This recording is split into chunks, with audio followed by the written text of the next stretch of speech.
Right, Purnachandrarao గారితో మనం మాట్లాడదాం. మాజీ డీజీ. నమస్తే సార్. నమస్కారం అండి. సార్, ఏమంటారు? శత్రువు భూమి అంచుల్లో దాక్కున్నా కూడా వదిలేది లేదు, ఎట్టి పరిస్థితుల్లో వాళ్ళని వదిలిపెట్టే ప్రసక్తే లేదు అని చెప్పేసి వార్నింగ్ ఇచ్చారు ప్రధాని. బట్ ఇంతకుముందు శ్రీనివాసులు గారు అన్నట్టు మనకున్న ఆప్షన్స్ ప్రకారం మనం ఇవన్నీ చేయడం ఎంతవరకు సాధ్యమవుతుంది? యాక్చువల్గా కెప్టెన్ శ్రీనివాసులు గారు చెప్పారు, ఆయన కూడా చాలా క్లియర్ గా డిఫరెంట్ ఆస్పెక్ట్స్ కి మనకి ఎక్స్ప్లెయిన్ చేశారు. మనం ఇంటర్నల్ పరిస్థితి కూడా ఇప్పుడు అన్ని పార్టీలు కూడా ప్రభుత్వానికి వెనుదనుగానే ఉన్నాయి ఈ రోజున. అయితే దీన్ని ఒక నిర్ణయం తీసుకున్నప్పుడు దాని పర్యవసానాలు ఎలా ఉంటాయి అనేది చూస్తే, యుద్ధం అనేది ఎప్పుడు భయంకరమైందే, యుద్ధం వల్ల నష్టాలు ఇరుపక్షాలకి వస్తాయి. అయితే పాకిస్తాన్ పరిస్థితి మరీ అగమ్యగోచరంగా ఉంది కాబట్టి నిండా మునిగి నోటికి చలేంటి అన్నట్టు వాళ్ళు తయారై చేసి ఉండొచ్చు. వాళ్ళు ఈ రోజున ఉన్నటువంటి ఈ ఆర్మీ కానీ మరి పొలిటీషియన్స్ కానీ డైవర్ట్ చేయడానికి దీన్ని వాడుకోవచ్చు. కాబట్టి మన దేశం వరకు ప్రభుత్వానికి మద్దతు ఇవ్వటంలో ఎవరు కూడా వెనుకంజ వేరు. సో ఈ రోజున అన్ని చోట్ల కూడా మద్దతు పలుకుతున్నారు. అందుకనే ప్రభుత్వం చాలా బాధ్యతాయుతంగా ఈ పరిస్థితిని డీల్ చేయాల్సి ఉంటుంది. ఒక మంచి పద్ధతిలో దీన్ని హ్యాండిల్ చేయాలి.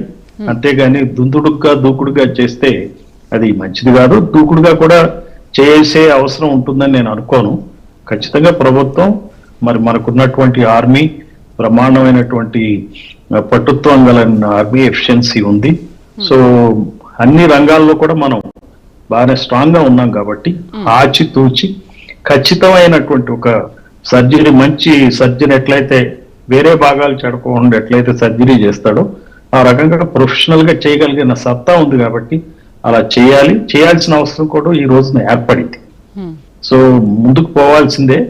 దాన్ని ఎంత బాధ్యతాయుతంగా ఎంత సమర్థవంతంగా నిర్వహిస్తారనేది మనం వేచి చూడాల్సిన అంశం. కానీ సార్, పహల్గామ్ అటాక్ తర్వాత భారతదేశం ఎట్టి పరిస్థితుల్లో కూడా పాకిస్తాన్ విషయంలో అసలు శత్రుశేషం లేకుండా చేయాలి అని చెప్పి చాలా గట్టిగా నిర్ణయం తీసుకుంది. అండ్ బీహార్లో జరిగిన ఒక కార్యక్రమంలో కూడా ప్రధాని చాలా సీరియస్గా వార్నింగ్ ఇచ్చారు వాళ్ళకి. బట్ అంత ఈజీ అవుతుందంటారా? శత్రుశేషం లేకుండా ఉండాలి అని అంటే మనకున్న బలాబలాలు ఏంటి, ఏం చేయాలి? ఏదైనా సరే శత్రుశేషం అనేది యుద్ధంలో మనకు తెలియదు ఏం కాదు. ఈ రోజున ఉక్రెయిన్ యుద్ధం చూస్తున్నాం. ఉక్రెయిన్ కల్లా రష్యా చాలా బలవంతమైంది, బలమైనటువంటి దేశం.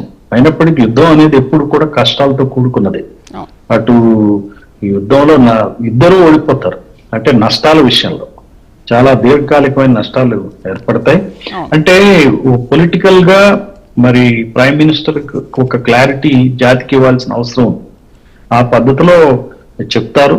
But at the same time పని చేసేటప్పుడు, యుద్ధాన్ని నడిపేటప్పుడు ఖచ్చితంగా బ్రహ్మాండంగా యుద్ధాన్ని కూడా నడపగలిగినటువంటి శక్తి మన సైన్యానికి ఉంది. కాబట్టి మనం శత్రుశేషం లేకుండా అన్న మాటలో మరి విపరీతమైనటువంటి అర్థాలు ఏం తీయకుండా స్ట్రాంగ్ మెసేజ్